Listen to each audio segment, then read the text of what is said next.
Okay. So last time we were discussing conservative force and non-conservative force. Conservative force and non-conservative force. Non-conservative force. Conservative non-conservative force. जर एखाद्या फोर्समुळं work done होतं ते आणि work डनचे path independent असेल तर त्याला काय म्हणतो आपण conservative force. If work done by or against a force or against a force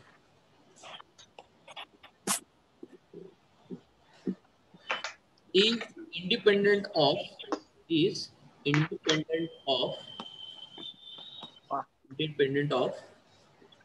path, the force is called conservative force. The force is called conservative force. Force is called conservative force. Force is called conservative force. Okay. If work done by or against the force is path dependent,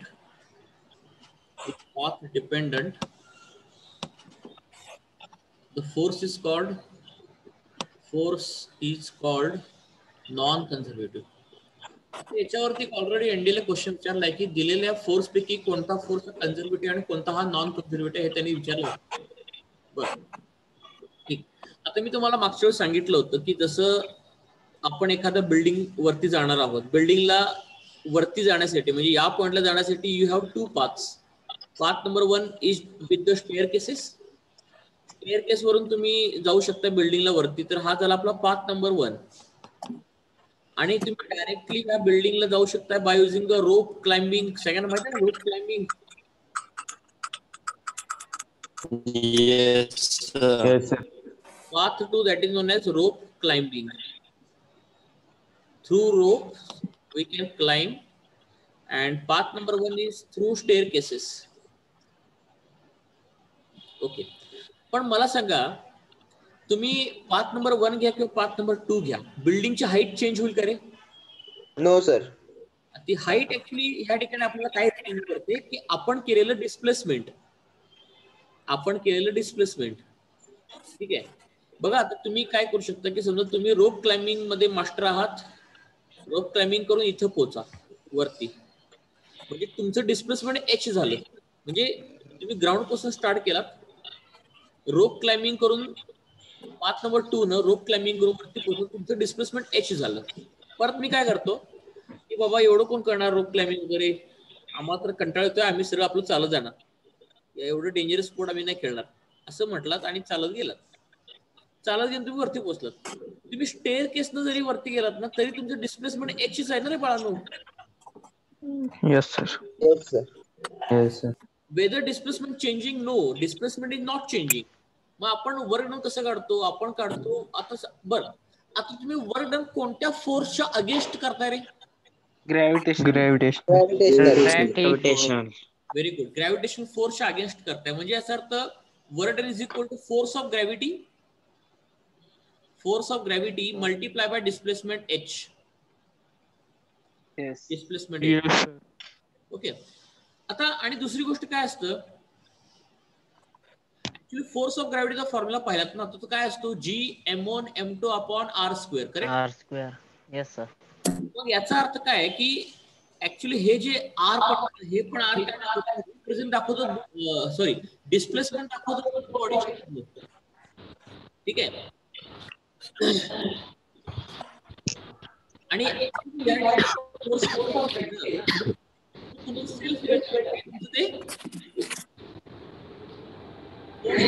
nothing but your strength.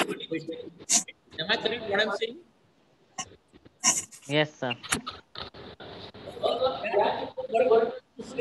mg निघतं आणि displacement H आहे. Correct आहे? Yes, sir. आता मला सांगा, तुम्ही path number 1 न जावा, तरी तुमचं वर्डन काय असणार आहे mgh, आणि पाथ नंबर 2 ने गेला तरी सुद्धा वर्डन mgh असणार. म्हणजे याचा अर्थ here in this case work done for path number 1 is equal to work done for path number 2, that is equal to combinedly mgh. Am I correct? Yes, sir. असं होतं का रे, रोप क्लाइम्बिंग केलं म्हणून माझं वेट कमी होतं No, sir. No sir. किंवा stair No, sir. म्हणून वेट वाढतं? No, sir. No sir. वेटवर काही फरक पडणार नाही. सेल्फ वेट, आणि लक्षात घ्या फोर्स ऑफ ग्रॅव्हिटी डायरेक्टली तुमच्यावर लागतो म्हणजे तुमचं सेल्फ वेट आहे त्या ठिकाणी. Okay, yes sir. कारण न्यूटन सेकंड आहे ना, force is equal to mass into acceleration. मग तुमचं मास m आणि तुमच्यावर लागणार ऍक्सिलरेशन g. आणि पाथ कुठला घ्या, तुमचं डिस्प्लेसमेंट जे आहे, डिस्प्लेसमेंट ही एक वेक्टर क्वांटिटी आहे, ती फक्त इनिशियल पॉइंटला आणि फायनल पॉइंटला लिंक करतात. तुमचं या ठिकाणी फायनल पॉइंट हा आहे, इनिशियल पॉइंट हा आहे. मग तुम्ही भले किती फेऱ्या मारा, किती डायरेक्शन चेंज करा, पण तुमचा फायनल पॉइंट हा फिक्स्ड आहे आणि इनिशियल पॉइंट फिक्स्ड आहे. मग डिस्प्लेसमेंट काय सांगतं, इनिशियल पॉइंट आणि फायनल पॉइंट मधलं अंतर. मग हे डायरेक्टली असं मिळणार का डायरेक्टली? मग डिरेक्शन चेंज केल्यामुळे काय फरक पडला काय वरती? नाही. नाही. मग तुम्ही जे वर्णन केलं ते against the force of gravity केलाय, आणि against the force of gravity जे वर्णन निघतं ते पाथ इंडिपेंडेंट आहे, पाथ डिपेंडच नाही करत. म्हणजे हा जो फोर्स असला पाहिजे ग्रॅव्हिटेशनचा फोर्स, तो असला पाहिजे कन्झर्वेटिव्ह फोर्स. एखादं वर्क डन तुम्ही अगेन्स्ट फोर्स केला, तर बाय फोर्स मी घेत नाही, बाय पण असतं, पण ते एक्झाम्पल थोडस कॉम्प्लिकेटेड म्हणतं, समजून घ्यायला. त्यापेक्षा सरळ work done against force is independent of path, then that force is called conservative force. I hope this idea is clear now. Yes sir. Yes, sir. Yes sir. Erase करतो म्हणजे हे explanation तर समजलेलं आहे आपल्याला, त्यामुळे काही जास्त तर परत नाही, तुम्हाला कळलं मला काय म्हणायचं आहे.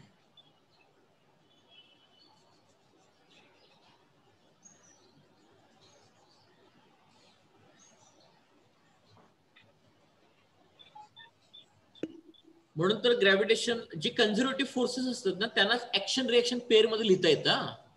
नॉन कन्झर्वेटिव्हला कधी ऍक्शन रिएक्शन पेअर मध्ये लिहिता येत नाही. आता नॉन कन्झर्वेटिव्ह फोर्सचे सगळ्यात बेस्ट एक्झाम्पल आहे, that is known as a frictional force. Frictional force is a non conservative one. Frictional force हा नॉन कन्झर्वेटिव्ह आहे, नॉन कन्झर्वेटिव्ह. आता याच्या मागचं तुम्हाला मी सिंपल एक्झाम्पल सांगतो. म्हणजे फ्रिक्शनल फोर्सच्या अगेन्स्ट तुम्ही जर वर्क डन केला तर ते वर्क डन येतं ते पाथ डिपेंडेंट येतं, पाथ इंडिपेंडेंट नाही. सगळ्यात बेस्ट एक्झाम्पल आपण घेऊया, असा एक टेबल आपण कन्सिडर करूया. टेबल, असं एक मोठं टेबल. तुम्हाला ते फ्रिक्शन का नॉन कन्झर्वेटिव्ह कळेल. हे बघा, आता एक काम करूयात, इथे एक असा ब्लॉक ठेवत आपण. हा असं इथे एक ब्लॉक ठेव, टेबलवरती एक ब्लॉक ठेवत आपण. ओके, त्याला काय करत आपण, आता ब्लॉक स्टेडी आहे, त्याला या डायरेक्शनला ओढून घ्या टेबलवरती. टेबल पण वुडनचा आहे आणि ब्लॉक पण वुडनचा आहे, लक्षात घ्या. Suppose this is wooden table, and this is wooden block.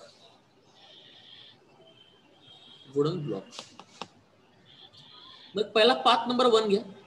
Path number 1 वरून तुम्ही त्या ऑब्जेक्टला इनिशियल पॉइंट इथून ते इथं ओढताय असं कन्सिडर करा. याला ए द्या, याला बी द्या पॉइंट. लॉजिकची गोष्ट आहे, जर तुम्ही ऑब्जेक्टला राईटला ओढत असेल तर तुमच्यावर फ्रिक्शनल फोर्स हा कुठे लागेल बाळांनो? लेफ्टला लागेल, बरोबर? Yes, sir. तर हे फ्रिक्शन तुमच्या लेफ्टला लागेल आणि ही तुमची मोशन आहे ऍक्च्युली या ठिकाणी.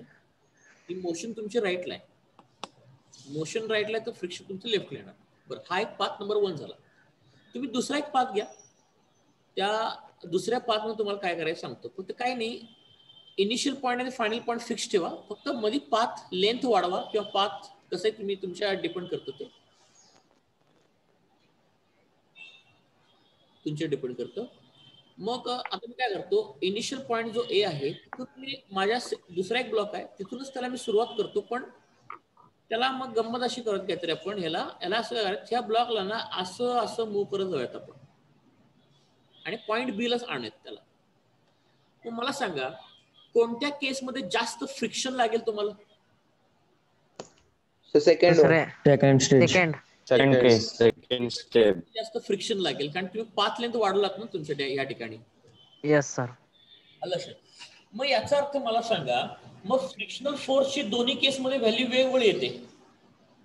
Yes sir. Yes sir. Sir दोन्ही केसमध्ये फ्रिक्शनल फोर्सची व्हॅल्यू वेगवेगळी आहे. तर दोन्ही केसमध्ये वर्क डन सुद्धा वेगवेगळं येणार आहे. वर्क डन सेम असेल का दोन्ही केसमध्ये work done? No sir. No sir. म्हणजे तुम्ही समजा इथं 10 जूल वर्क डन केला पाहिजे तर दुसरं पण 10 जूल लागेल नाही. नो. आलं लक्षात काय म्हणतो. मग या ठिकाणी वर्क डन हे दोन्ही केसमध्ये टोटली डिफरंट असणार आहे आणि फ्रिक्शनल फोर्स अगेन्स्ट तुम्ही जे वर्क डन करताय दॅट इज पाथ डिपेंडंट. हे डोक्यात ठेवा. आणि पाथ डिपेंडंट आहे म्हणून तर ना तुम्ही काय म्हणतो आपण त्याला, हायवे असेल तर गाडीला मायलेज चांगले भेटतं, बरोबर आहे का? Yes sir. हो. Yes sir. रोड जर खडकाळ असेल, रोड खराब असेल तर मायलेज कमी भेटतं म्हणजे गाडीला वर्डन जास्त करावं लागतं ना मग. Yes sir. Yes sir. कळलं का? फ्रिक्शनल हा काय नॉन कन्झर्वेटिव्ह फोर्स आहे. आणि एक गोष्ट लक्षात घ्या, फ्रिक्शनल फोर्सला कधीही ऍक्शन रिएक्शन पेअर मध्ये लिहिता येत नाही. आता ऍक्शन रिएक्शन म्हणजे काय? उदाहरणार्थ मला सांगा जर ब्लॉक ह्या राईट हँड साइडला आहे, मग ब्लॉक वरती मोशन फ्रिक्शनल फोर्स असा लागतो. ठीक आहे.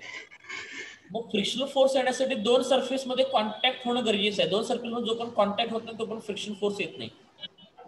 आणि दुसरी गोष्ट, फ्रिक्शनल फोर्सचे वर्क डन आहे ते पाथ डिपेंडंट याकरता पण येतं. ऍक्च्युअली फ्रिक्शन कशामुळे येतं माहिती का?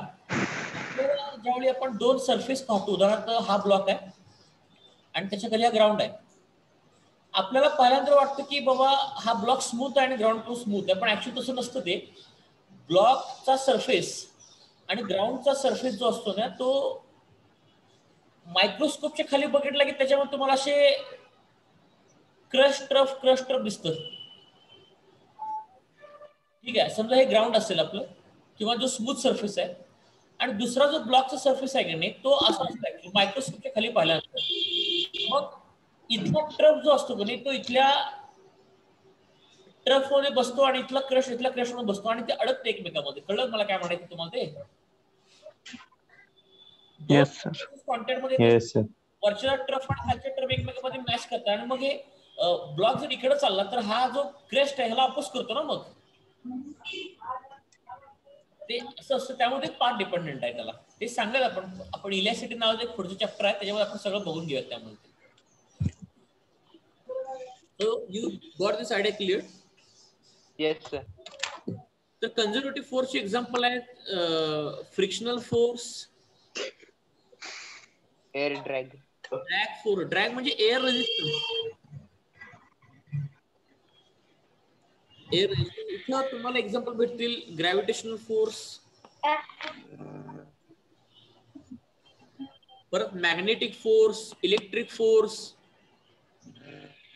पाथ डिपेंड नाही करत. म्हणजे उदाहरणार्थ इलेक्ट्रिक फोर्स किंवा मॅग्नेटिक फोर्स पाथ डिपेंड का नाही करत? समजा तुमचा एक सोर्स चार्ज आहे Q, हा एक सोर्स चार्ज आहे. Force charge. आता एक तुम्ही टेस्ट पॉझिटिव्ह चार्ज इथं आणणार आहात, युनिट पॉझिटिव्ह चार्ज.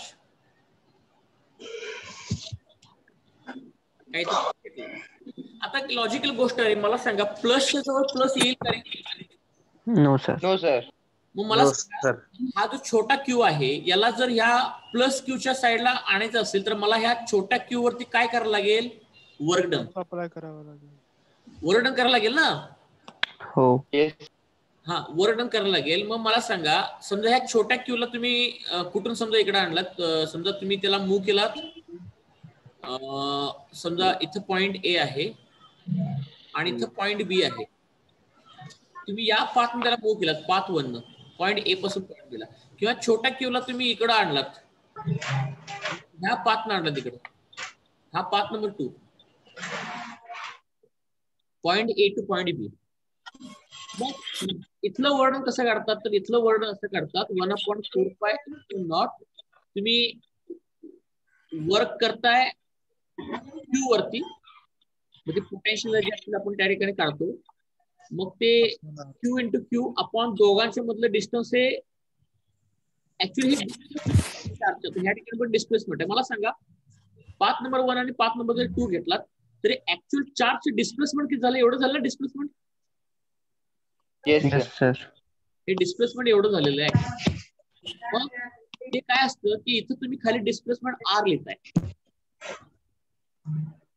मग हे इलेक्ट्रिक फोर्स मुळे जे वर्डन असतं की नाही, आता ह्या ठिकाणी पॉईंट बी ला या दोन्ही चार्ज मध्ये काय सुरू होईल? रिपल्शन सुरू होईल. ठीक आहे. आणि मग पॉईंट बी ला त्या छोट्या चार्ज मध्ये काहीतरी पोटेन्शियल एनर्जी स्टोअर होईल. ते पोटेन्शियल एनर्जी म्हणजे आपण केलेलं वर्डन. पण हे पण वर्डन जे आहे ना ते पाथ इंडिपेंडेंट आहे. वर्डन ऍक्च्युअली सेमच राहतो, वेगवेगळं राहत नाही. ठीक आहे. तर तुम्ही पुढे शिकणार आहात इलेक्ट्रोस्टॅटिक मध्ये. तर कन्झर्वेटिव्ह फोर्स इलेक्ट्रिक फोर्स पण आहे, मॅग्नेटिक फोर्स आहे, ग्रॅव्हिटेशनल फोर्स आहे, पण फ्रिक्शनल फोर्स आणि ड्रॅग फोर्स हे कन्झर्वेटिव्ह नाहीये. आता तुम्ही एअर ड्रॅग बघा. एअर ड्रॅग म्हणजे एअरचा रेजिस्टन्स. मी एअर ड्रॅग जो असतो ना तो ऑब्जेक्टच्या व्हेलॉसिटीच्या स्क्वेअरला प्रोपोर्शनल असतो. हे पुढे प्रूव्ह करणार आहे तुम्हाला. एखादा ऑब्जेक्ट असतो त्याच्या व्हेलॉसिटीच्या स्क्वेअरला एअर ड्रॅग प्रोपोर्शनल असतो. हा एक फोर्स आहे. मला सांगा तर मला या ठिकाणी एखादा या ठिकाणी पृथ्वी ग्रहावरती कुठला तरी एक मेटेरॉइड अटॅक करतोय. मेटेरॉइड समजतो ना सगळ्यांना? Yes, sir. Yes, sir. मग या मेटेरॉइडचं व्हेलॉसिटी काहीतरी असेल व्ही. पण मेटेरॉइड जेव्हा आपल्या ऍटमॉस्फिअर मध्ये एंटर करेल त्यावेळी ऑब्जेक्टच्या व्हेलॉसिटीच्या स्क्वेअरला एअर ड्रॅग हा प्रोपोर्शनल असतो. मग ह्या मेटेरॉइडची जेवढी जास्त व्हेलॉसिटी तेवढा ऍटमॉस्फिरिक एअर रेजिस्टन्स जास्त भेटणार. जेवढा एअर रेजिस्टन्स जास्त भेटणार फ्रिक्शन जास्त होणार. आणि फ्रिक्शन जास्त झालं की हा जळणार आणि जळला की हे छोटे छोटे तुकडे होतील आणि आपल्याला कुठल्याही प्रकारचा त्रास होत नाही.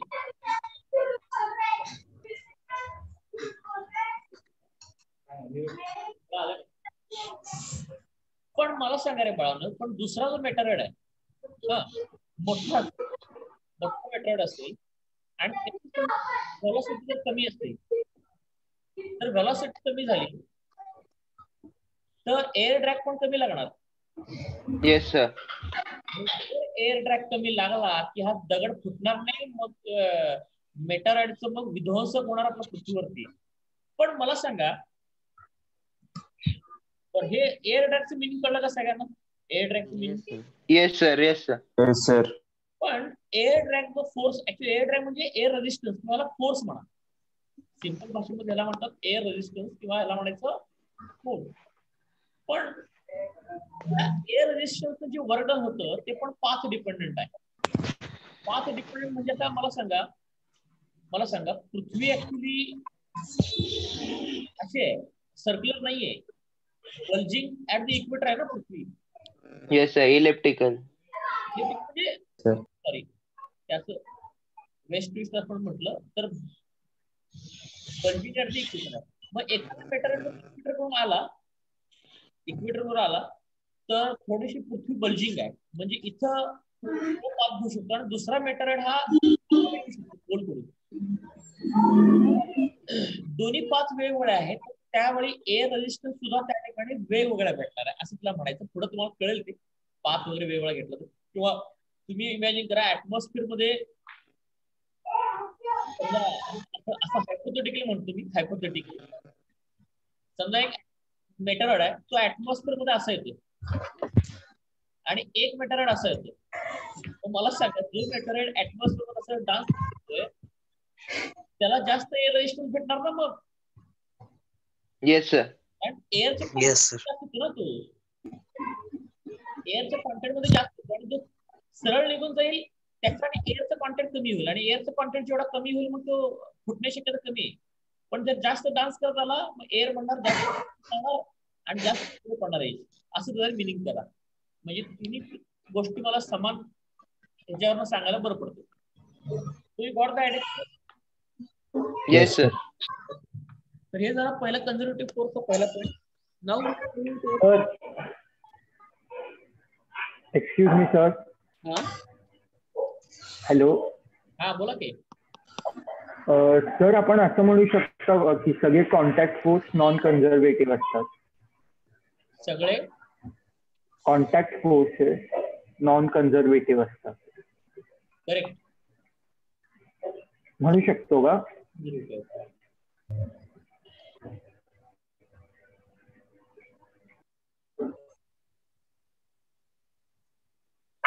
Work done by a conservative force during work done by a conservative force. पहिला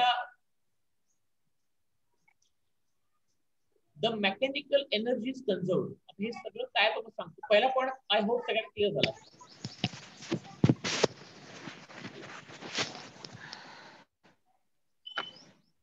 conserved.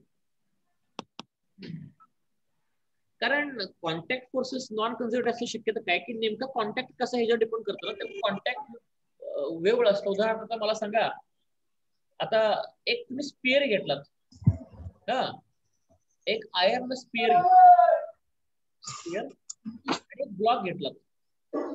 मला सांगा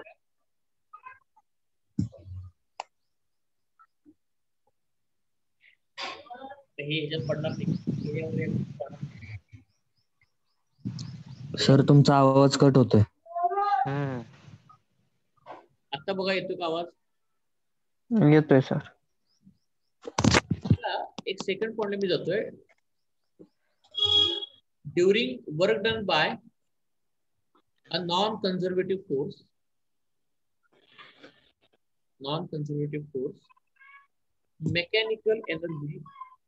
mechanical energy may not be conserved. May not be म्हटलं, not be नाही, may not be conserved. आता या ठिकाणी तुम्हाला सांगतो ह्या सेकंड पॉइंटचा अर्थ काय की मेकॅनिकल एनर्जी कंझ्युम होते. आता एक काम करत आपण एनडीला एक क्वेश्चन विचारला होता. तो क्वेश्चनच्या फॉर्म मध्ये कन्सेप्ट समजून घ्या. समजा एक ऑब्जेक्ट आहे कुठलं तरी, त्याला आपण ग्राउंड कडे सोडायचं. समजा हा ऑब्जेक्ट ग्राउंड पासून 20 मीटरच्या हाईटला आहे. हाईट आहे 20 मीटर. हाईट आहे 20 मीटर. मग त्यावेळी त्याची पोटेन्शियल एनर्जी किती असेल रे बाळांनो? 20 mg ना? Yes sir. आता या ब्लॉकचं वेट आहे, सॉरी ह्या स्पिअरचं वेट आहे mg. तो आणि पोटेन्शियल कशी करतो आपण? mgh म्हणजे 20 mg. ओके, बर या स्पिअरला मी अजून रिलीज केलंय का रे? नाही. म्हणजे कायनेटिक एनर्जी काय असेल आता? 0. तर तुम्हाला कळलं पाहिजे पहिल्यांदा मेकॅनिकल एनर्जी म्हणजे काय. मेकॅनिकल एनर्जी म्हणजे त्याला म्हणतात टोटल एनर्जी, आणि ती बनलेली असते पोटेन्शियल प्लस कायनेटिक. ठीक आहे. स्टार्टिंगला आपली जी टोटल एनर्जी असेल ती किती असेल? 20 mg असेल ना? Yes sir. कायनेटिक 0 झाले आणि पोटेन्शियल 20 mg झाली माझी. ठीक आहे. आता पुढे बघा काय होतंय. आता हे झालं पोटेन्शियल आणि हे झालं टोटल एनर्जी. आता पुढे काय होतं, समजा ह्या ब्लॉकला मी 5 मीटर खाली आणलं. 5 मीटर खाली आणलं. आता मला सांगा हा ब्लॉक 5 मीटर खाली आला, हाईट 15 mg. सर आवाज कट होतोय. हाईट मी ग्राउंड पासून आपण 15 mg. Very good. Height 15 meter आहे, म्हणजे इथली आता पोटेन्शियल नवीन असेल ती नवीन new potential number 2, potential number 1, kinetic 1, potential 1, kinetic 1. आता नवीन पोटेन्शियल जी असेल ती 50 mg असेल. Am I correct? Yes sir. आणि सगळे हाईट हे ग्राउंड पासून मोजतात. ग्राउंड पासून म्हणजे काय? पृथ्वीच्या सेंटर पासून तर त्याशिवाय ग्रॅव्हिटेशन फोर्स काढता येत ना. Yes sir. हा, म्हणून ते तसं घेतलं. बरं, आता सेकंड पॉइंटची कायनेटिक एनर्जी काढता येते. आता सेकंड पॉइंटची कायनेटिक एनर्जी कशी काढायची? हे बघा सिंपल. कचऱ्याची गाडी आली होती. हे वर आहे, एखादा ऑब्जेक्ट खाली गेला तर त्या ऑब्जेक्टला इनिशियल व्हेलॉसिटी 0 होती आणि काहीतरी फायनल व्हेलॉसिटी v असेल. आणि हा ऑब्जेक्ट जो खाली येतो त्या ऑब्जेक्टचं खाली येण्याचं ऍक्सलरेशन जे असेल that is equal to g.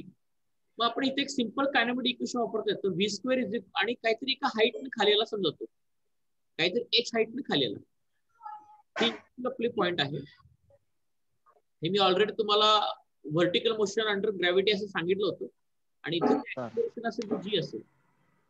पण ऍक्सिलरेशन निगेटिव्ह घेतो आपण. आणि मी काय म्हटलं होतं, समजा ही इनिशियल पॉईंटची लाईन आहे, इनिशियल पॉईंट पासून जर आपण खाली आलो की हाईट निगेटिव्ह घ्यायची आणि व्हेलॉसिटी पण खाली, त्यामुळे ही व्हेलॉसिटी निगेटिव्ह असेल. ठीक आहे. मग आपल्याकडे एक इक्वेशन आहे, V square is equal you square plus 2s minus 2gh. Minus. Yes sir. पण आता काय करा, मी म्हटलं व्हेलॉसिटी डाऊनवर्ड आहे, डाऊनवर्ड आहे म्हणजे मायनस व्हीचं स्क्वेअर टाकायला लागेल, साइन कन्व्हेन्शन टाकायला लागेल. इनिशियल व्हेलॉसिटी 0 आहे, मायनस 2. आता जी चे ऍक्सिलरेशन या ठिकाणी निगेटिव्ह आहे ऑलरेडी, आपलं ते साइन टाकायला लागेल तुम्हाला. नाही, आता जी तर ऑलरेडी मी मायनस घेतला, त्यामुळे विथ साइन कन्व्हेन्शन दिले ना मी व्हेलॉसिटी. जीच नको टाकू, हे मायनस जी मिळाले. हा. Yes sir. ते म्हणू नका, फक्त हाईटला निगेटिव्ह टाका, कारण हे हाईट फक्त हे जे ऑलरेडी मी जीला निगेटिव्ह मानल्या, तुम्ही जीला येस सर. गप्प होणार. Square is equal to 0 square, इथं आला 2g. याच्यावर ना डाऊनवर्ड व्हेलॉसिटी किती आली रे, अंडर 2g आली का? ठीक आहे. त्यामुळं ह्याला म्हणतात फ्री फॉल. कुठलाही ऑब्जेक्ट जर फ्री फॉल असेल त्याची व्हेलॉसिटी डाऊनवर्डची अशीच करतात, अंडर 2gh. आणि हे जे कायनेमॅटिक इक्वेशन ऍप्लिकेबल कधी आहे, whenever we neglect air resistance. कारण या ठिकाणी एअर रेजिस्टन्स निग्लेक्ट करायलाच पाहिजे, नाही जर केला तर तुम्हाला क्रॅक फोर्स कन्सिडर करायला लागतो. हे जे सगळे इक्वेशन चालतात कायनेमॅटिक्सचे, ते निग्लेक्टिंग एअर रेजिस्टन्स, हे लक्षात घ्या. आणि ते जी तर ऑलरेडी निगेटिव्ह आहे, जी बद्दल काही बोलू नका, फक्त हाईट निगेटिव्ह आणि व्हेलॉसिटी निगेटिव्ह आहे असं म्हटलंय. आता तुम्हाला मग कळलं कायनेटिक कशी काढतो आपण. ऑब्जेक्टचा मास हाफ mv. पण 5 मीटरनं खाली आलाय, मग आपल्याला काय करायला लागेल आता, half v square is equal किती आहे, 2gh आहे. आणि h म्हणजे किती हाईटनं खाली आला तो, आणि आपल्याला मायनस 5 म्हणजे या ठिकाणी येणार तो 2 इंटू कितीला 5. मग या ठिकाणी तुमची जी कायनेटिक एनर्जी आली, हे 5 आणि 10 5 आली का, 5 mg. Yes sir. मग आता सेकंड पॉइंटची आपण काय करूयात, टोटल मेकॅनिकल एनर्जी काढूयात. मेकॅनिकल एनर्जी कशी असणार, potential number 2 plus kinetic energy number 2. Potential energy किती आहे, पॉईंट 2 ला 15 आणि कायनेटिक एनर्जी किती आहे, 5 mg. मग मला सांगा टोटल मेकॅनिकल एनर्जी कंझर्व झाली की नाही बघा. मग येस सर. पॉईंट 1 ला पण 20 mg होती आणि पॉईंट 2 ला पण 20 mg. म्हणजे कुठल्याही पॉईंटला मेकॅनिकल एनर्जी कंझर्व राहते. आणि हे सगळं वर्णन कोण करते, ग्रॅव्हिटेशन करतो ना. Yes sir. ज्या ठिकाणी कंझर्वेटिव्ह फोर्स इन्व्हॉल्व आहे त्या ठिकाणी टोटल मेकॅनिकल एनर्जी नेहमी कंझर्व असते प्रत्येक पॉईंट वरती.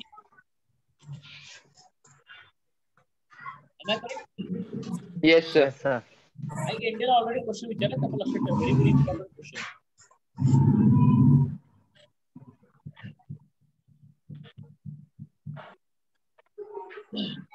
म्हणून इथं वाक्य केलेलं आहे बघा, during work done by a conservative force the mechanical energy is conserved and it has been proved now.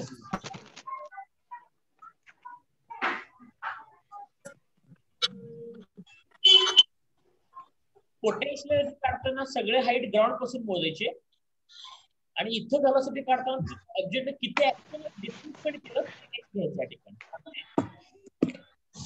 कारण व्हेलॉसिटी म्हणजे चेंज किती आपल्या या केसमध्ये 5 मीटरचं ऍक्च्युअल डिस्प्लेसमेंट आहे, ते वापरायचं व्हेलॉसिटी काढताना. म्हणजे पोटेन्शियल एनर्जी काढताना सगळं हाईट ग्राउंड पासून मोजायची. या दोन गोष्टी.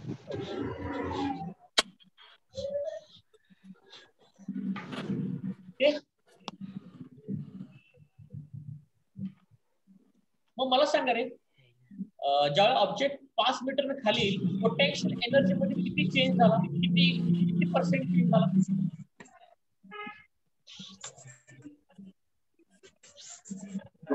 25%. अगोदर 20 होती, आता 15 झाली. बरोबर, व्हेरी गुड. 25% रिडक्शन आहे. हे कसं काढलं? स्कूलचं मॅथमॅटिक्सचा फॉर्म्युला रे.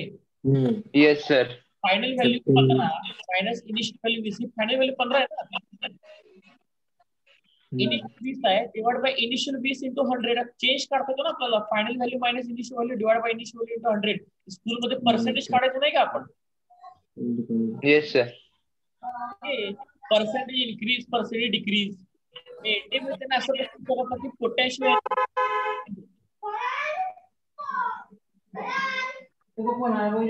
Potential energy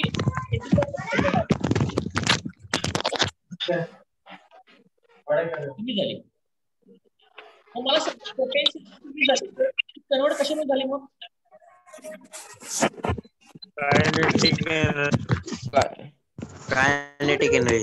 kinetic energy. Very good.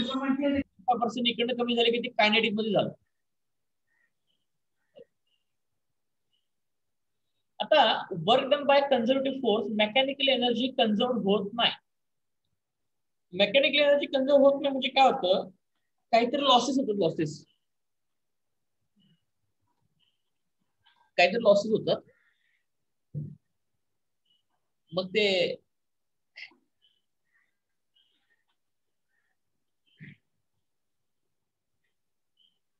आता तुम्हाला मेकॅनिकल एनर्जी कन्झर्व होत नाही कन्झर्वेटिव्ह फोर्स नॉन कन्झर्वेटिव्ह फोर्सच्या केसमध्ये.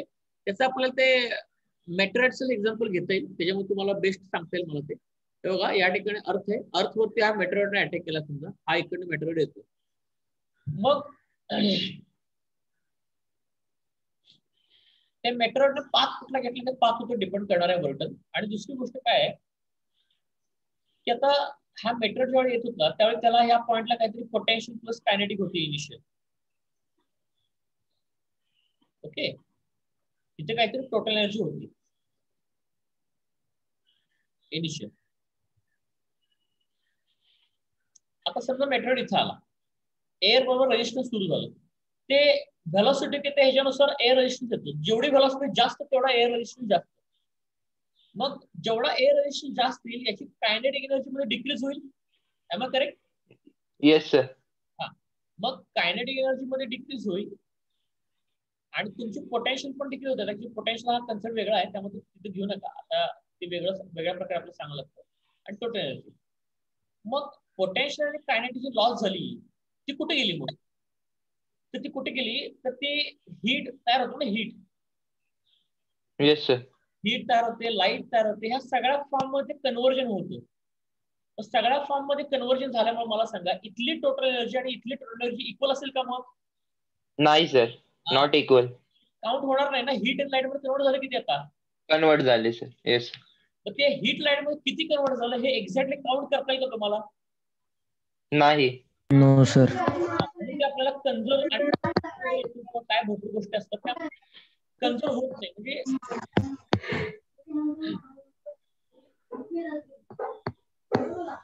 ऍक्च्युली सोप्या भाषेत सांगायचं म्हटलं की नाही तर काय पॉईंट टू पॉईंट जर या ठिकाणी काढायला गेलं ना प्रोटीन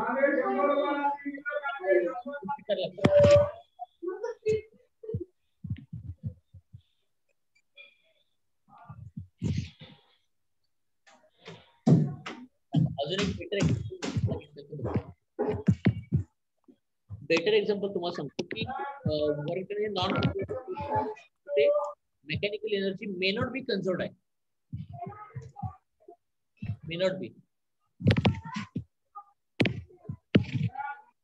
कसं असतं माहिती का मेट्रॉइड हीट लाईट साऊंड साऊंड मध्ये तर एनर्जी एकदम निघून साऊंड करता फीडबॅक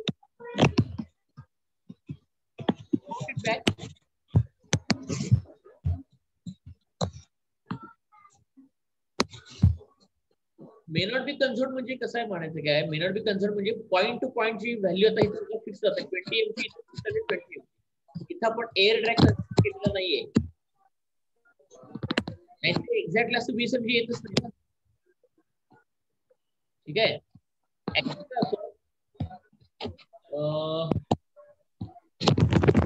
तुम्हाला मेकॅनिकल म्हणजे कुठलीही टोटल एनर्जी कन्झर्व होणे म्हणजे काय आहे तुम्हाला सांगतो मी.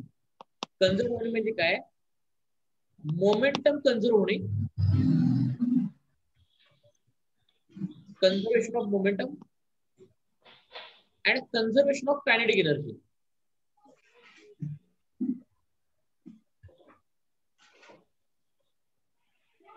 हे दोन्ही जर कन्झर्व झालं तर त्याला म्हणायचं एनर्जी कन्झर्व झाली. पण कुठली एनर्जी जर कन्झर्व नसेल, इज नॉट कन्झर्व, त्याचं मिनिंग काय निघतं?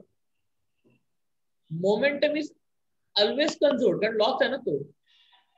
मोमेंटम हे ऑलवेज कन्झर्व होतं. या केसमध्ये kinetic energy is not conserve.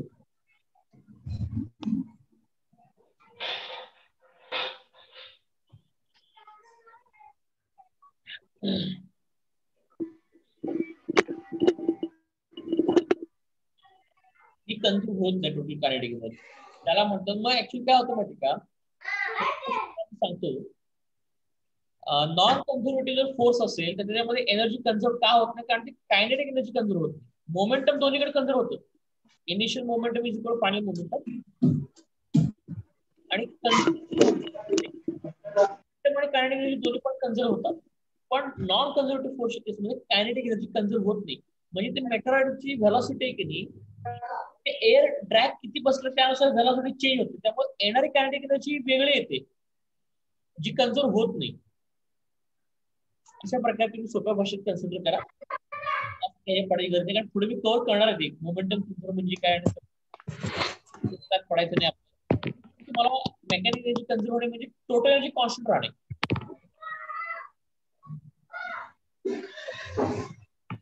असं यातला पार्ट आहे. आणि ह्यातलं जे वर्णन आहे, वर्णन टोटली रिकव्हरेबल. यात जे वर्णन आहे इज नॉट रिकव्हरेबल. नॉट रिकव्हरेबल. वर्णन इज नॉट रिकव्हरेबल. आता एक गोष्ट मला सांगतो, कन्झर्वेटिव्ह फोर्सच्या केसमध्ये वर्क हे रिकव्हरेबल आहे. रिकव्हरेबल म्हणजे काय? आता समजा ऑब्जेक्ट खाली आला, ऑटोमॅटिकली ते खाली आला, ते ह्याला रिव्हर्स करताय तर पुन्हा तुम्ही ते वर्क रिकव्हर करू शकताय असं म्हणणं आहे. म्हणजे वर्क रिकव्हर करू शकता म्हणजे एनर्जी रिकव्हर करू शकताय. जसं आता ऑब्जेक्ट खाली आला म्हणजे सध्या ह्याच्यावरती वर्डन 0 आता, परत ह्याच्यावरती काहीतरी वर्डन करा अगेन्स्ट ग्रॅव्हिटेशन फोर्स, आणि तुम्हाला परत या ठिकाणी वर्डन स्टोअर होईल mgh. हे वर्डन पुन्हा रिकव्हर करता येतं. म्हणजे जेवढी पोटेन्शियलची लॉस झाली आणि लॉस होऊन ग्राउंडेड पोटेन्शियलची 0 झाली, वर्डन रिकव्हर करता येतं. म्हणजे बघा, 1 सेकंड चार्जिंग. ओके, म्हणजे सोप्या भाषेत काय म्हणायचं की पोटेन्शियलची लॉस झाली ती पुन्हा रिकव्हर करता येते. वर्डन रिकव्हर करता येते म्हणजे पोटेन्शियलची रिकव्हर करता येते. आता पोटेन्शियलची 100% लॉस झाली, परत तुम्ही रिकव्हर करू शकताय. पण मला सांगा, त्या मेटरॉइड वरती जर एअर ड्रॅगनं जर वर्डन केलं, वर्डन, आणि ते मेटरॉइड तुकडे पडलेत आणि हीट, लाईट, साऊंड सगळं तयार झालं, ते जे वर्डन आहे ते पुन्हा रिकव्हर करता येईल का रे? नो सर, नाही करता येणार ना, कारण मेटरॉइड वरती फ्रिक्शन होऊन जी हीट बाहेर पडली, लाईट बाहेर पडली, साऊंड, त्यातली एनर्जी पुन्हा रिकव्हर करताच येणार नाही तुम्हाला. Am I correct? Yes sir. Yes sir. हे वर्डन जे आहे हे रिकव्हरेबल नाहीये. All of you understood what is the meaning of conservative forces? Yes. Yes sir. Okay, आपण पुढच्या पॉइंटला जाऊ. एकच पॉईंट झाला, काहीतरी मला होमवर्क पण द्यायला पाहिजे. आता होमवर्कचा पहिला क्वेश्चन ना, थोडं मी माझी शिकवण्यासाठी विथ ऑल कन्सेप्ट. होमवर्क साठी पहिला क्वेश्चन आहे, give the difference between conservative non conservative forces. आणि दुसरा क्वेश्चन घ्या होमवर्क साठी, एक्सप्लेन हाऊ, दुसरा क्वेश्चन लिहून घ्या, explain how mechanical energy is conserved in case of conservative forces. मग त्यासाठी हे एक्झाम्पल तुम्ही एक्सप्लेन करा, तुमच्या भाषेत लिहा, सगळं डिटेलमध्ये समजून घ्या. मेकॅनिकल एनर्जी कन्झर्व कसं राहते, फ्री फॉल मध्ये डाउनलोड झाला तुम्ही कशी काढायची, मार्जिन कुठं लिहून ठेवा. हे काय ते आन्सर मध्ये का मार्जिन? सर क्वेश्चन एकदा रिपीट करू शकता का? हा, explain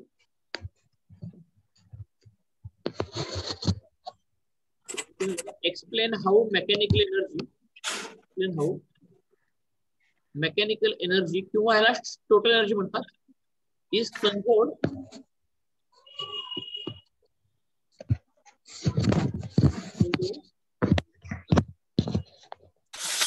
in case of work done by conservative forces.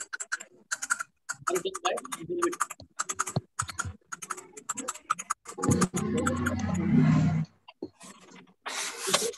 पहला क्वेश्चन क्या होता है? Difference between conservative and conservative forces.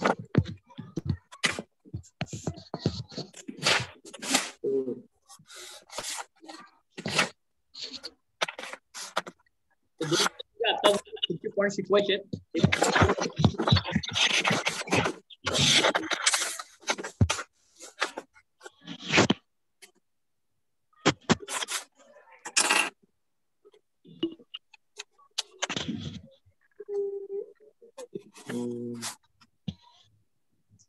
Okay, सगळ्यांना yes, am I correct? Yes sir. आता पुढच्या पॉइंटला मी जातो. Total non conservative next lecture सांगतो. ते आपण कोलिजन ऑफ टू बॉडीज आहे, त्यामध्ये तुम्हाला कळेल. आता मी सांगत फक्त एकाच वरून दुसऱ्याचं ऑपोजिट लिहायचं, ते लक्षात ठेवा. आता मी सांगत होतो की ते फार तुम्हाला डिटेलमध्ये जायला लागेल, आपला मेन पॉईंट सुटून जाईल. आता आपण डिस्कस करणार या चॅप्टर मध्ये रिगार्डिंग द वर्क डन. पण मी तुम्हाला dot product of excuse me sir. Sir तुमचा आवाज कट होतोय. होतोय सर. होतोय सर. ऐकू नाही येत सर काहीच. मध्ये मध्ये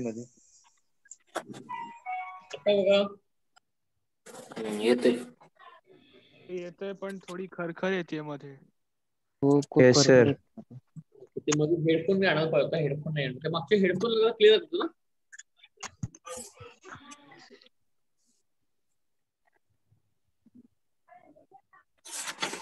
काय अडचण नाही का? Is my voice clear? Yes sir. Yes sir. Yes sir. Yes sir.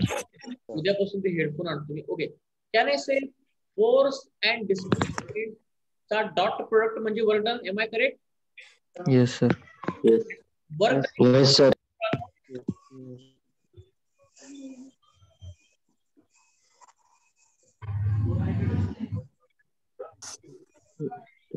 त्याला असेल येतात ना F S cos theta.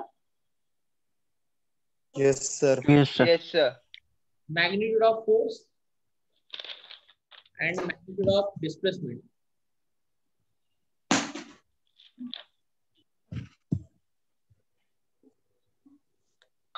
And theta is the angle between force and displacement.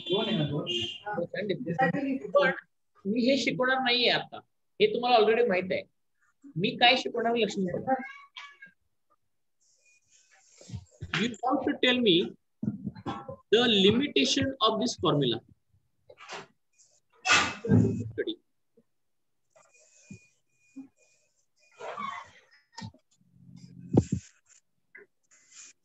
हा फॉर्म्युलाची लिमिटेशन्स पहिला आहे. अशा आहेत. This formula is not applied. This formula is applied when force is variable.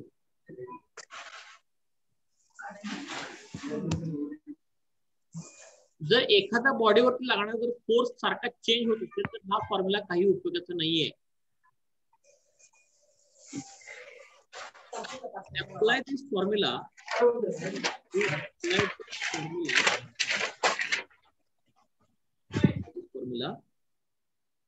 Both F bar and S bar must be constant and finite.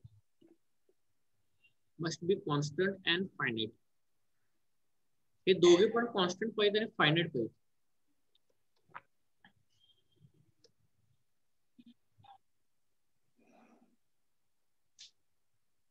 Okay. आता हे जे आहे ना हे फार इम्पॉर्टंट आहे समजून घेण्यासाठी. कारण जर फोर्स जर व्हेरिएबल झाला तर डिस्प्लेसमेंट सुद्धा अकॉर्डिंग टू फोर्स व्हेरी करत राहणार. Am I correct? Yes sir. मग त्या केसमध्ये हा फॉर्म्युला आपल्याला अप्लाय करता येत नाही. कारण काय होतं की तुम्ही एक फिक्स कॉन्स्टंट फोर्सचं मॅग्निट्यूड घेणार. आता मला सांगा जर फोर्सचं मॅग्निट्यूड सारखं चेंज झालं तर तुम्ही नेमकं मग कुणाचं मॅग्निट्यूड घेणार हा क्वेश्चन येणार ना मग बाळांनो. समजते मी काय म्हणतोय? येस. आता मला सांगा पहिल्यांदा फोर्स लागला 10 न्यूटन, नंतर लागला 15 न्यूटन, नंतर लागला 5 न्यूटन, नंतर लागला 20 न्यूटन. मग मला सांगा हा फोर्स व्हॅरी होतोय का कॉन्स्टंट आहे? व्हेरी होतं सर. व्हेरी होतोय. व्हॅरी जर झालं तर या ठिकाणी मग तुम्ही कोणाचं मॅग्निट्यूड येणार हे कसं ठेवणार तुम्ही? मग तुम्ही जर म्हटलं सर टाइम दुसरं बघा फायनल टाइम, पण फायनल टाइम ही फिक्स आहे का? No sir. म्हणजे माझा क्वेश्चन कळला का सगळ्यांना की जर फोर्स व्हॅरी होत असेल तर ह्या फॉर्म्युल्यामध्ये तुम्ही लिहिता ना की मॅग्निट्यूड ऑफ फोर्स, पण नेमक्या कुठल्या फोर्सचं मॅग्निट्यूड लिहायचं हे कळेल का मग आपल्याला? No sir. हा फॉर्म्युला कधी अप्लिकेबल आहे माहिती का? ज्यावेळी तुम्ही ऑब्जेक्ट कॉन्स्टंट फोर्स लावताय. समजा तो लावला मी काहीतरी एक 5 न्यूटनचा लावला. टाइम जसं जसं वाढेल तो फोर्स तसंच आहे 5 न्यूटनच आहे.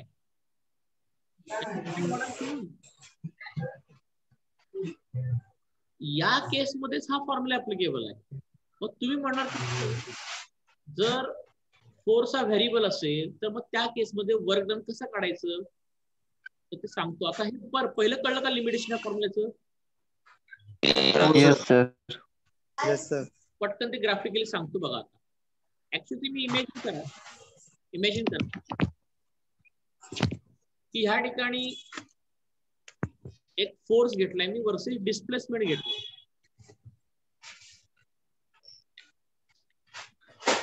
आणि तुम्हाला कर्व काहीतरी असं घेतलं मी curve.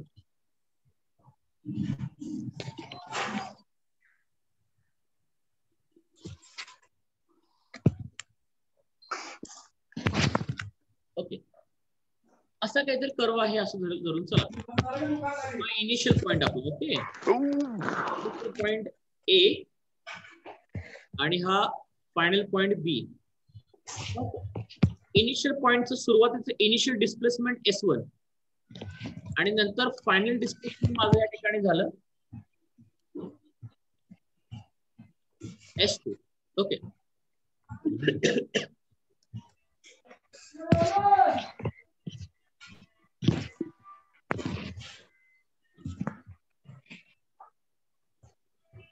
S1 is equal to initial displacement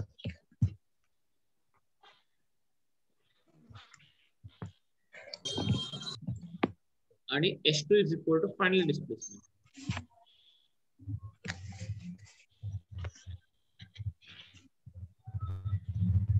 आता ऍक्च्युअली काय होतं माहिती का नेमकं व्हेरिएबल फोर्स म्हणजे काय सांगतो बघा.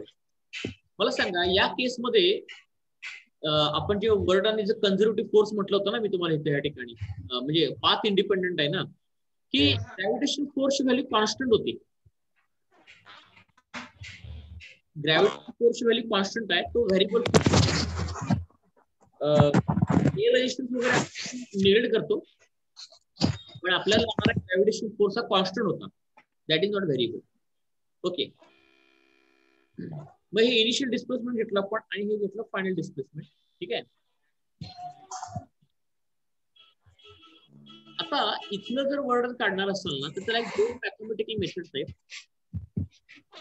आणि वर्क ही एनर्जी आहे. लक्षात घ्या बाळांनो वर्क ही एनर्जी आहे कारण तुम्ही सारखं फोर्स व्हेरी करते त्यामुळं डिस्प्लेसमेंट वेगवेगळे येणार प्रत्येक पॉइंटला आणि त्यानुसार मग वर्ड मग काय करतो आपण मी समजा काहीतरी एक स्मॉल डिस्प्लेसमेंट घेतलं पार्टिकलचं काहीतरी स्मॉल डिस्प्लेसमेंट है ना. हा मी इथे दाखवतो पार्टिकलला काहीतरी स्मॉल डिस्प्लेसमेंट केलं ds due to the application of force.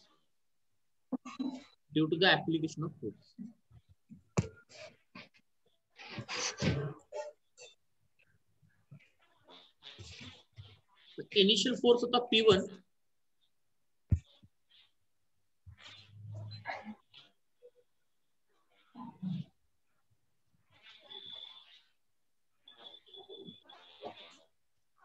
आणि फायनल फोर्स आहे P2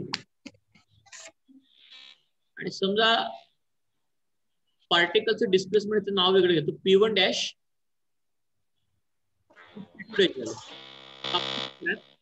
पार्टिकलचं जे स्मॉल डिस्प्लेसमेंट आहे ते P1 P2 डॅश आहे. डॅश मध्ये डिस्प्लेसमेंट दाखवतो.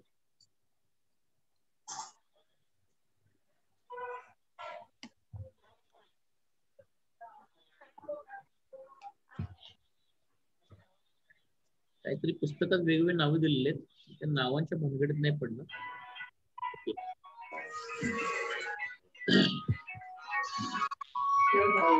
हे नाव मी घेत नाही, ते उगाच काहीतरी पुस्तकात गोंधळ वाचून करून ठेवलेलं नको आहे. हे बघा सांगतो, जर असा फोर्स हा व्हेरिएबल असेल कुठल्याही पॉइंटला फोर्स ऑफ फिक्स हा कर्व नॉन लिनियर आहे. This curve is non linear it means force is varying point to point. Force is point to point. कसं बघा, या पॉइंटला फोर्स वेगळा आहे, परत या पॉइंटला फोर्स तुमचा वेगळा लागतो, या पॉइंटला फोर्स. मग हा फोर्स व्हेरिएबल येतो कारण तुमचा नॉन लिनियर कर्व येतो. पण या ठिकाणी जे वर्णन आपण काढतो ना, ते वर्णन काढतो ते एरिया अंडर ग्राफ.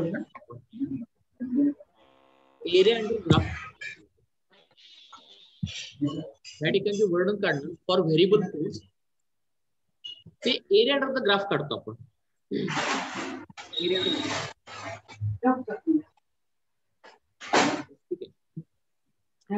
मग यासाठी हा जो सगळा जो ग्राफ आहे त्याच्या अंडर एरिया जर आपण कन्सिडर केला, हा एरिया काढण्यासाठी आपण मॅथमॅटिक्स इंटिग्रेशन नावाचं फंक्शन वापरतो, त्यांना आपण एरिया करता येतो. Area under the graph, area under graph work done. लक्षात घ्या, केलेलं आहे. इनिशियल डिस्प्लेसमेंट आहे S1, फायनल डिस्प्लेसमेंट आहे S2, त्याला म्हणते. आणि वर्क डनचा फॉर्म्युला आपण पुट करतो फोर्स इंटू डिस्प्लेसमेंट.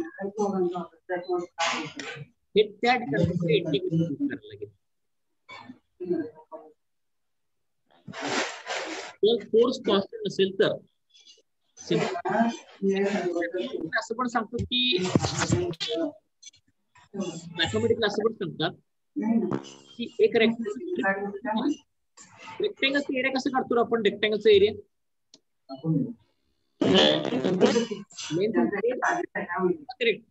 तर तुम्हाला ही स्ट्रीप दिसते का बघा रे, ही स्ट्रीप मी जे हे डिस्प्लेसमेंट समजा काहीतरी DS बार आहे म्हणजे. आता स्ट्रीपच्या वरच्या बाजूला असं फक्त थोडस मला सांगा या ठिकाणी स्ट्रीपची हाईट म्हणजे काय येणार आहे. F.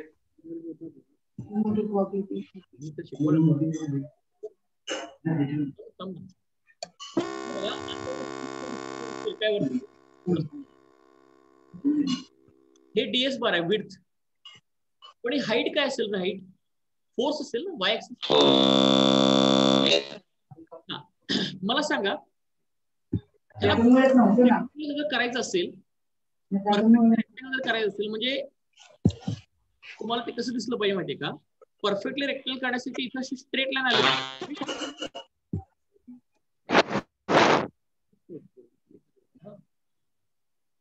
मी तुम्हाला या साईडला घेतो, थोडासा मॅथमॅटिकल पार्ट आहे. मी हे work done area under the graph का सांगतोय ते तुम्हाला सांगतोय, कारण सांगतो. ही असं तुमची रेक्टेंगल स्ट्रिप दिसते तुम्हाला, पण ते रेक्टेंगल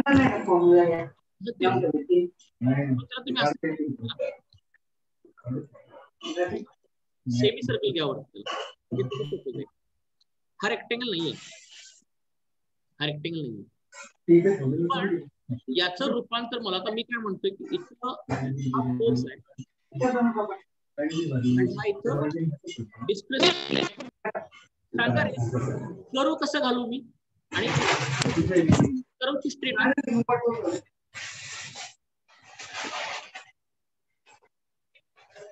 तुम्हाला कर्वची स्ट्रेट लाईन कसं करतात हे तुम्हाला मॅथमेटिकली बाळा सांगता आलं पाहिजे.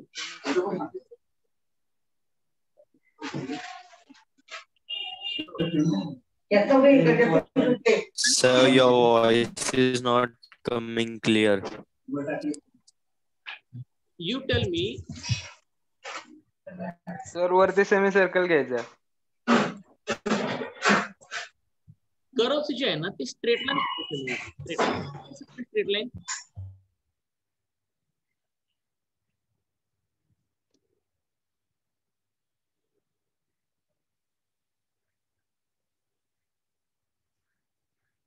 हा जो सेमी सर्कल कर्व आहे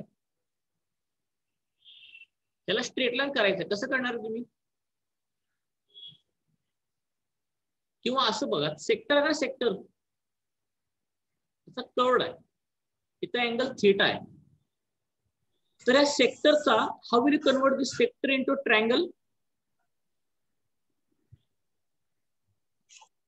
how can you convert this sector? Sir, we are not able.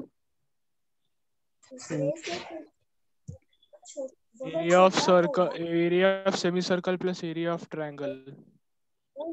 नाही अरे आवाज सगळ्यांना ऐकूतो का बघा माझा? No sir. हे सर मी पण विचारला सेक्टरचा ट्रायंगल कसं करणार म्हणजे इथं मला Yes, sir. Semi circle. Yes आणायचे ना मला. येस. हा कसं करणार? Area of triangle plus area of sector. Angle वरनं काय सांगता येईल का? अँगल वरून तर अँगल रेड्यूस करायचा म्हणजे तो आर्क कमी कमी होत जाईल आणि मग एक असा अँगल येईल जेव्हा ती आर्क तो स्ट्रेट होईल. Very good very good. हेच मला आन्सर कळतो मुलांना. मॅथ्स हा विषय असा आहे की नाही शिकवता येत नाही तो. हा जर अँगल रिड्यूस केला ना रिड्यूस केला की हा कर्व कमी कमी होत जातो आणि असा एक छोटा अँगल येतो त्यावेळी स्ट्रेट लाईन होतं ना. तुम्ही घरी पण करून बघा की जर समजा असं सेक्टर असेल go on decreasing angle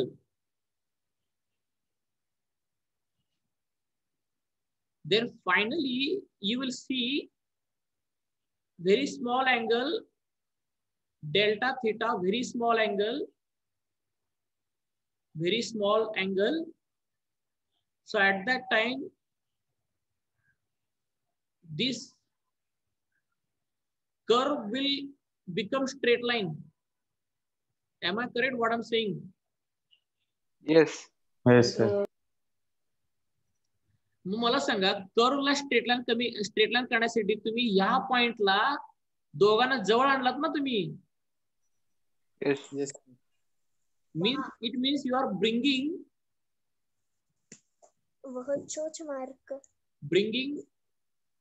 A and B closer. Am I correct? Yes sir. मग मला सांगा इथं पॉइंट ए आणि इथं पॉइंट बी आहे याचा कर्व निघून टाकायचं तर मला सांगा इथं पण तुम्हाला ए आणि बी ला जवळ आणायला लागेल ना मग. Yes sir. आता तुम्हाला दाखवून देतो बघा.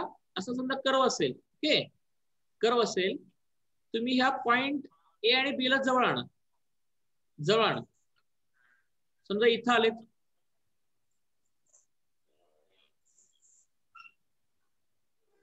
परळ जवळ आणा.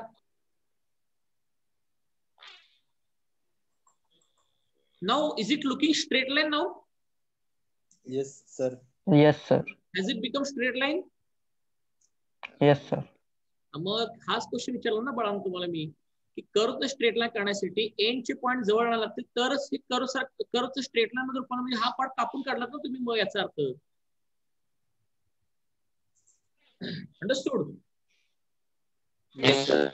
मग मला सांगा म्हणजे याचा अर्थ म्हणजे मला सांगा इथं जो असा कर्व होता त्याला स्ट्रेट लाईन करण्यासाठी दोन पॉइंट तुम्ही जवळ आणलात means what are you doing? You are decreasing the displacement. Yes, you are sir. Making very small displacement. Am I correct? Yes sir. कळलं का व्हेरी स्मॉल डिस्प्लेसमेंट कसं आलं ते? Yes sir. Okay, but have I changed the force? No sir. Sir.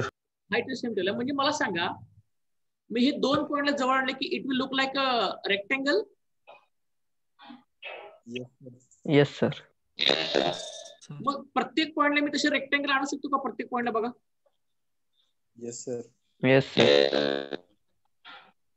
प्रत्येक पॉइंटला असे rectangle मी आणले. मग मला सांगा, बरं प्रत्येक रेक्टेंगलची हाईट सेम आहे का? No sir. म्हणजे फोर्स व्हेरिएबल आहे ना. रेक्टेंगल केलं तयार कळलं का सगळ्यांना आता हे? Yes sir.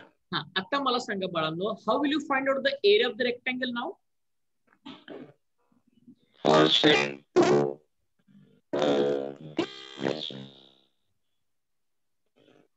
ds bar into f bar. Very good. मग मला सांगा, you find out area of rectangle. Area of rectangle is equal to, can I say force into ds bar?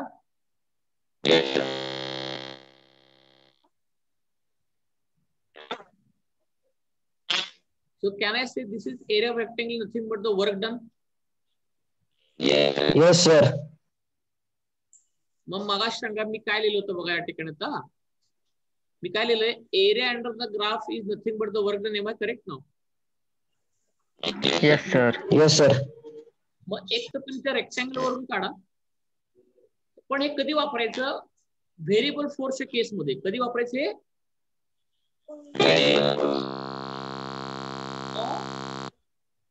This is mathematical method.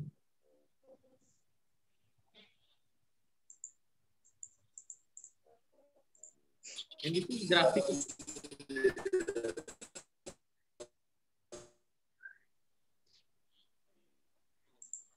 Means analytical method, you can say this is analytical method. दोघं mathematics आहे ते, but this is analytical method. This one and this one is graphical. You understood small rectangles all? Yes. Yes sir. So remember, this formula is not applied when force is variable. To apply this formula for force and so in case of variable force, calculate work done is equal to area under graph or integration S1 to S2 F bar into ds bar.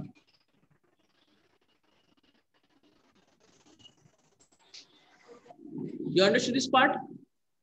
Yes sir. Yes sir. Yes sir. Okay. मग आता homework साठी third question घेऊयात आपण. Third question for homework.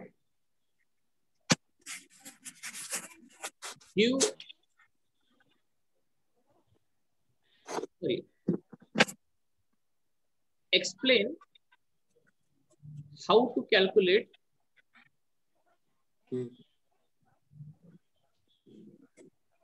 work done in case of variable force.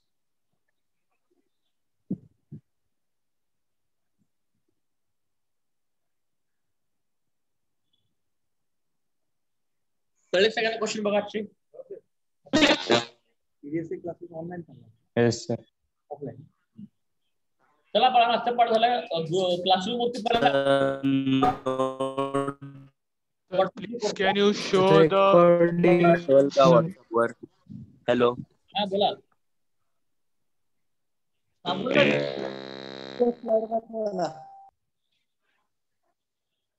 sir, please can you show that analytical and graphical Sir, method? notes पाठवा ना please. Okay, notes पण पाठवतो. हे बघा, तुमच्या समोर नोट्स मी सेव्ह करतो.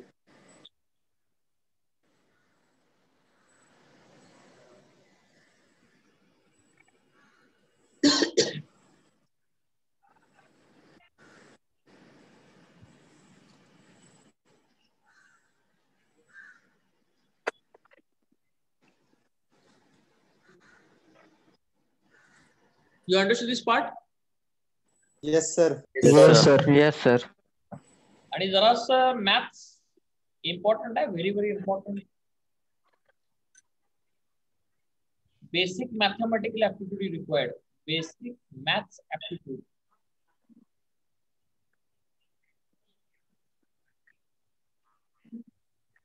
चलो देन बाय लपी नोट्स अँड रेकॉर्डिंग पाठवून देतो मी तुम्हाला. ठीक आहे. Thank you, sir. Bye sir. Bye, sir. Thank you, sir.